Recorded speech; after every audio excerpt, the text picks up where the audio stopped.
ఒక ఊర్లో ఒక వ్యక్తి ఉండేవాడు. అతనికి జనాలు ఇచ్చిన పేరు అంగుళీమాల్. సమాజం తన పట్ల అన్యాయంగా ప్రవర్తించిందని అతను ఒక కోపిష్టిగా తయారయ్యాడు.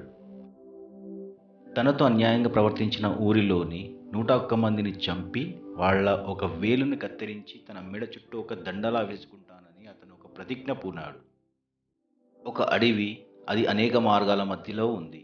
అంగుళీమాల్ అడవిలో ఉండి కొన్ని సంవత్సరాలలో అతను 100 మందిని చంపేశాడు. తన ప్రతిజ్ఞ పూర్తి చేయడానికి ఇంకొకరు కావాలి. ఒకరోజు గౌతమ బుద్ధుడు ఆ ఊరికి వచ్చాడు. ఆయన ఆ దోవనే వెళ్ళాలి. ఆ మార్గంలో వెళ్ళవద్దు.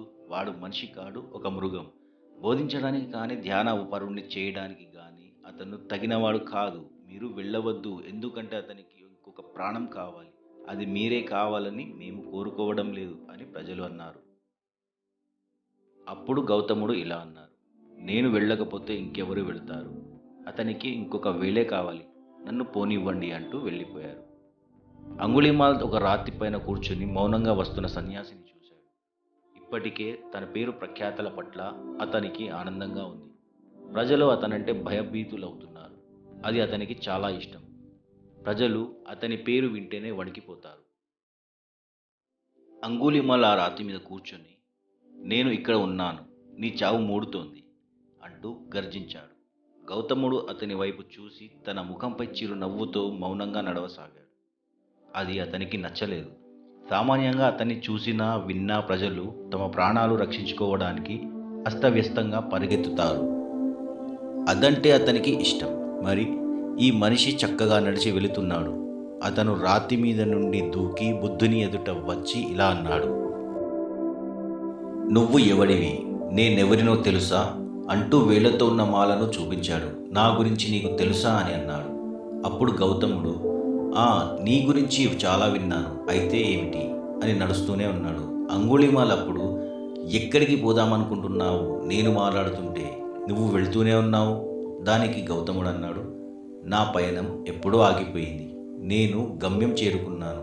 నీవే ఎక్కడికో పోదామని ఆలోచిస్తున్నావు, ప్రయత్నిస్తున్నావు అన్నాడు. అప్పుడు అంగుళీమాల్ నవ్వి, చెత్త మాటలు, నువ్వో పిచ్చివాడవు. నేను స్థిరంగా నిల్చున్నాను, నీవేమో వెళుతున్నానని అంటున్నావు. కానీ నువ్వు నడుస్తున్నావు, అయినా ఎక్కడికి వెళ్ళడం లేదంటున్నావు. నీకేమయ్యింది అని అన్నాడు. దానికి గౌతముడు, నేను చాలా కాలం క్రిందే చేరుకున్నాను. నేను ఎక్కడికి వెళ్ళడం లేదు. నీవే ఎక్కడికో వెళ్ళాలని ప్రయత్నిస్తున్నావు, కానీ నీకు ఎక్కడికి వెళ్ళాలో తెలియదు. నీకు నా వేలు కావాలా, లేక నా మెడ కావాలా? నీ దగ్గర వేళ్ళు ఇప్పటికే ఉన్నాయి. నా తలను వేలాడతీ. అది నీ కంఠమాలలో మంచి పథకంగా ఉంటుంది. ఎందుకంటే నా పని పూర్తయింది. నేను చేరాను. నేను భౌతికంగా ఇక్కడ ఉన్నా లేకపోయినా పర్వాలేదు. నీకు కావాల్సింది చేసుకో అన్నాడు. ఎవరినైనా చంపే ఆనందం వారు భయభ్రాంతులై చావడానికి ఇష్టపడకపోతున్నప్పుడే కానీ, చావాలని నిశ్చయించుకొని విచారించకుండా ఉంటే అటువంటి వాడిని చంపి ప్రయోజనం ఏమిటి? ఏమనిపిస్తుందంటే, ఈ వ్యక్తిని చంపినప్పటికీ 101 మందిని చంపాలన్న కోరిక తీరదు. ఎందుకంటే అది ఆనందం ఇవ్వదు. అప్పుడు అంగుళీమాల్ ఇలా అన్నాడు: ఆగు, నీవు ఇది ఏమిటో నాకు చెప్పు. నీవు కదులుతున్నావు, నేను చేరాను అంటూనే నడుస్తున్నావు. నేను కదలటం లేదు కానీ కదులుతున్నా అని నన్ను అంటున్నావు అని అన్నాడు.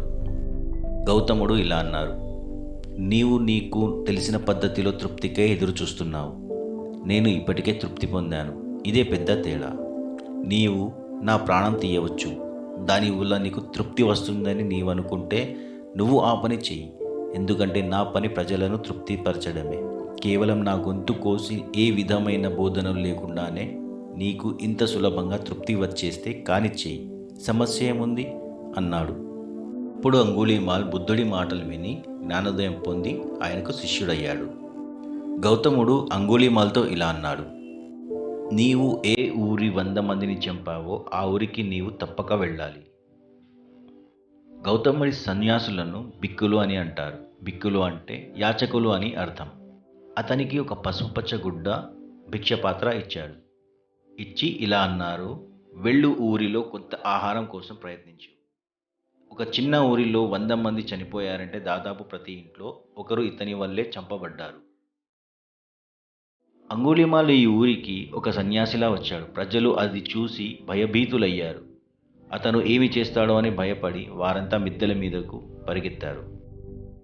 ఎప్పుడైతే వారు ఇతను సాధువైనాడని, ముందటిలా దుర్మార్గుడు కాదని అర్థమైందో అతనిపై రాళ్ళు రువ్వడం మొదలుపెట్టారు. ఎందుకంటే ప్రతి కుటుంబం వీడి వల్ల ఎవరో ఒకరిని కోల్పోయింది.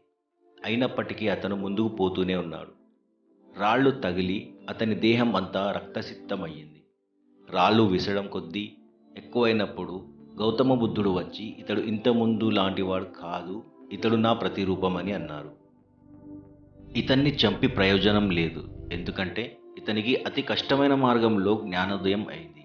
ఇప్పుడు అతన్ని చంపడం ద్వారా నష్టపోవద్దు అని అన్నాడు.